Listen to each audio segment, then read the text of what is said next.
Bonjour à tous et bienvenue dans ce nouvel épisode du podcast version 2.0.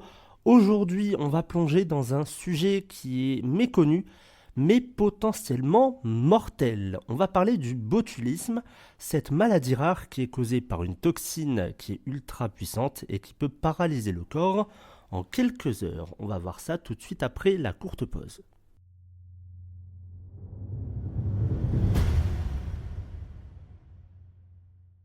Alors, qu'est-ce que le botulisme ? Eh bien, c'est une maladie neurologique grave qui est causée par une toxine produite par la bactérie Clostridium botulinum. Cette bactérie, elle vit naturellement dans le sol et dans certains environnements marins. Dans des conditions favorables comme l'absence d'oxygène et la température modérée, elle peut produire une toxine qui va attaquer le système nerveux et qui peut provoquer une paralysie progressive. Alors il existe plusieurs types de botulisme. Le premier est l'un des plus connus, c'est le botulisme alimentaire. Il survient lorsqu'une personne va consommer un aliment contaminé par la toxine botulique. Alors les aliments qui sont souvent impliqués, eh bien, ce sont les conserves artisanales, la charcuterie qui est mal préparée, les poissons fumés ou alors fermentés et les plats sous vide qui sont mal conservés. Ensuite, on a le botulisme infantile qui lui affecte les nourrissons de moins de 1 an. Leurs intestins étant encore immatures, les spores de la bactérie peuvent s'y développer et libérer des toxines. D'ailleurs, le miel est souvent incriminé. Ensuite, on a le botulisme par blessure qui se développe lorsqu'une plaie infectée est contaminée par la bactérie. Alors, c'est rare, mais cela peut survenir notamment chez les toxicomanes qui utilisent régulièrement des seringues. On a le botulisme iatrogène qui est causé par un surdosage de toxines botuliques lors d'un traitement médical ou alors esthétique comme le Botox. Et enfin, on a le botulisme par inhalation qui lui est très rare. Il survient lorsqu'une personne va inhaler accidentellement la toxine sous forme d'aérosol et c'est une menace potentielle dans le cadre du bioterrorisme. Alors, on va avoir quelques chiffres clés en France et aussi dans le monde. Malgré sa gravité, le botulisme, ça reste une maladie très rare, mais des foyers épidémiques sont régulièrement signalés. Les statistiques en France, il y a environ 10 à 20 cas par an. C'est plus de 90% des cas qui sont finalement d'origine alimentaire. Les régions les plus touchées, eh bien, ce sont celles où la préparation artisanale de conserves et de charcuterie est courante. En Europe, on a entre 100 et 200 cas qui sont recensés chaque année. L'Espagne, l'Italie et l'Allemagne rapportent des cas liés à des pratiques alimentaires qui sont traditionnelles. En 2023, donc ça fait 1 an et demi à peu près, une épidémie en Pologne a touché plus de 30 personnes après la consommation de viande en conserve qui était contaminée. Aux États-Unis, on a environ 110 cas par an et dont 72% concernent des nourrissons. Il y a certains cas qui sont liés à la consommation de poissons fermentés ou encore de miel.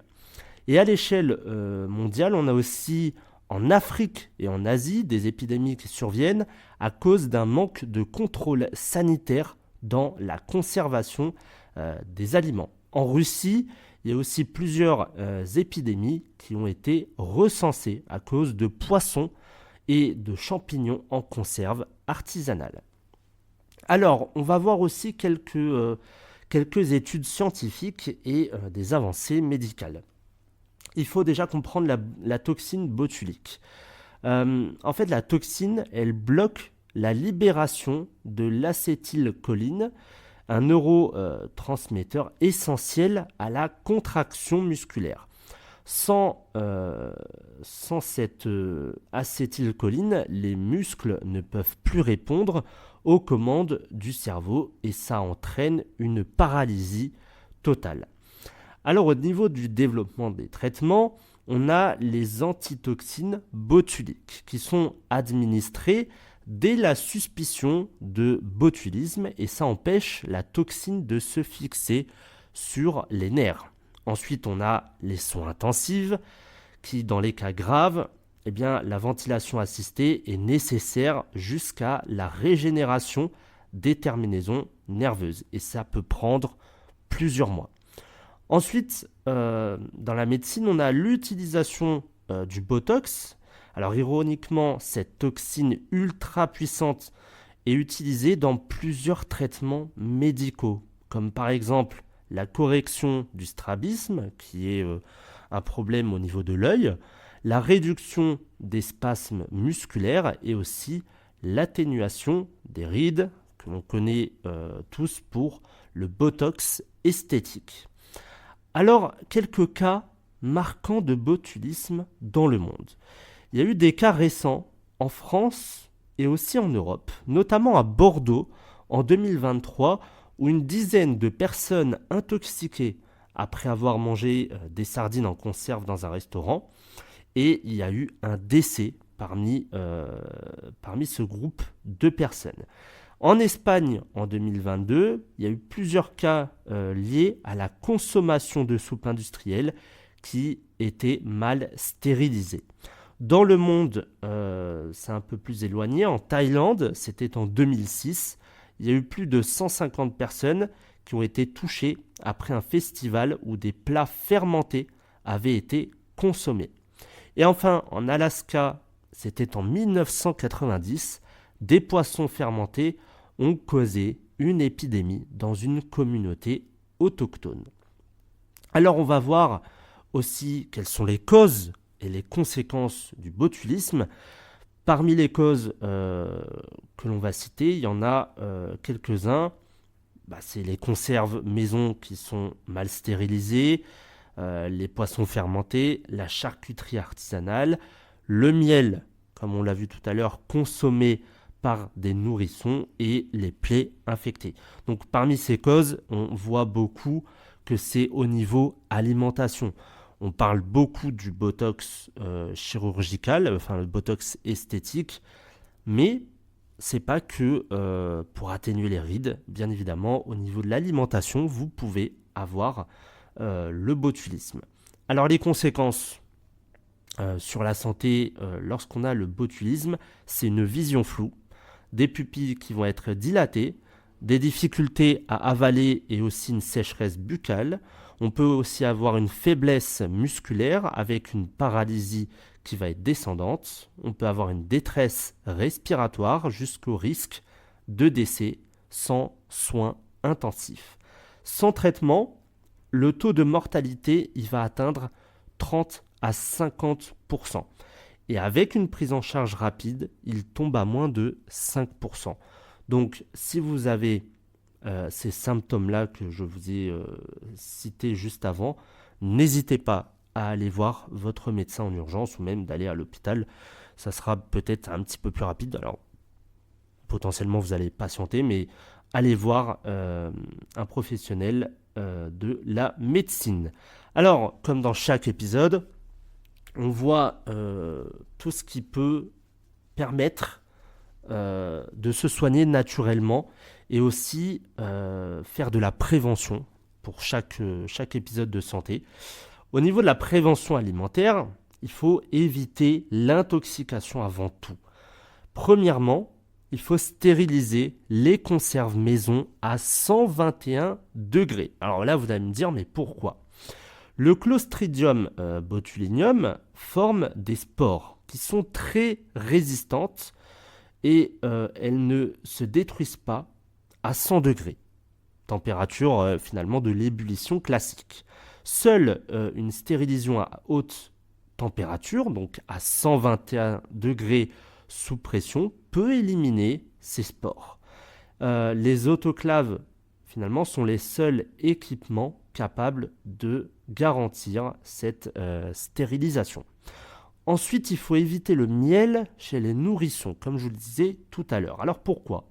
Le miel, en fait, il peut contenir des spores du Clostridium botulinum. Et chez les adultes, ces spores sont détruites par l'acidité de l'estomac.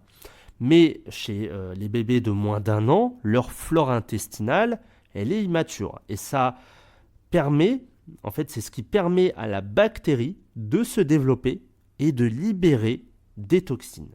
Donc, pas de miel, finalement, aux nourrissons avant 1 an, 1 an et demi. Troisièmement, il ne faut jamais consommer une conserve bombée ou alors qui a une odeur suspecte.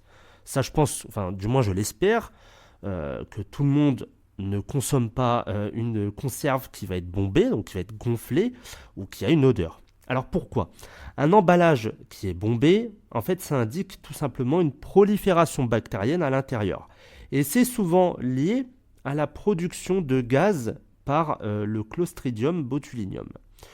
Et il y a aussi l'odeur. Une odeur rance ou alors inhabituelle, c'est un signe de contamination toxique. Et enfin, il faut respecter la chaîne du froid pour les aliments sous vide. Alors, le botulisme, il se développe en milieu anaérobie. C'est sans oxygène et ce qui concerne finalement les aliments sous vide. Une mauvaise conservation au réfrigérateur ou alors une rupture de la chaîne du froid, ça favorise la production de toxines. Alors, maintenant, on va s'intéresser aux soins naturels en complément finalement des soins médicaux. Je le rappelle, le botulisme, c'est quand même une urgence médicale. Aucun remède naturel ne remplace les soins médicaux. Dans chaque épisode de Santé Naturopathie, je vous propose des soins naturels, mais qui vont être en complément finalement des soins médicaux. Je ne vous dirai jamais de remplacer votre traitement habituel et les soins que je peux vous proposer peuvent être pris même si on n'a pas la maladie. Donc, il y a certaines approches naturelles qui peuvent soutenir la récupération après une intoxication comme le botulisme. On a le charbon actif qui va limiter l'absorption de la toxine.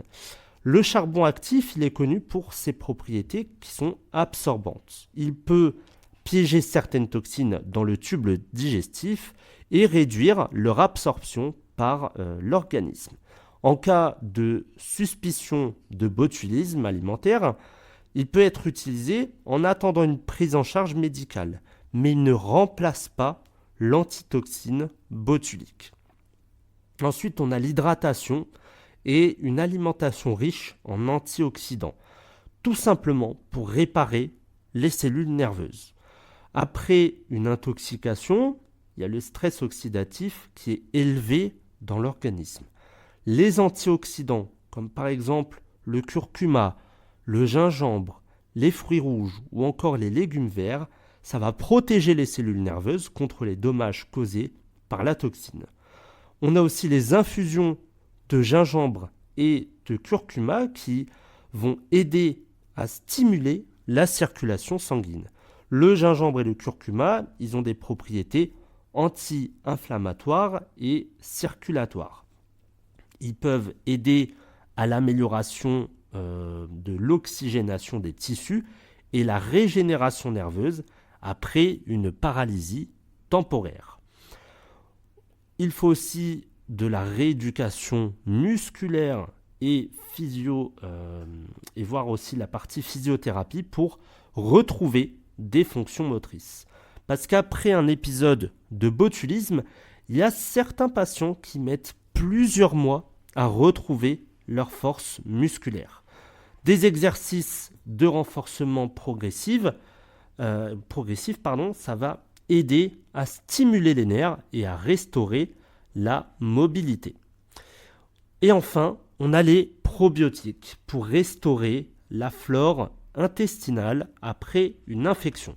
Le botulisme, il peut perturber votre microbiote intestinal, surtout si des antibiotiques ont été administrés. Et donc les probiotiques, le yaourt fermenté, le kéfir et les lactofermentations vont aider à rééquilibrer la flore intestinale et à renforcer l'immunité digestive. Voilà pour cet épisode, j'espère qu'il vous aura plu. Donc pour conclure, le botulisme, c'est une menace qui est silencieuse, mais évitable grâce à une bonne hygiène alimentaire. Et c'est vital de connaître les signes d'alerte et de prendre des précautions lors de la préparation de conserves maison ou de la consommation d'aliments à risque. Merci d'avoir suivi cet épisode. N'oubliez pas de partager ces informations et de vous abonner pour plus de contenu sur la santé naturelle, la prévention des maladies, mais aussi des épisodes de développement personnel. Je vous souhaite à tous une excellente semaine et je vous retrouve dimanche prochain.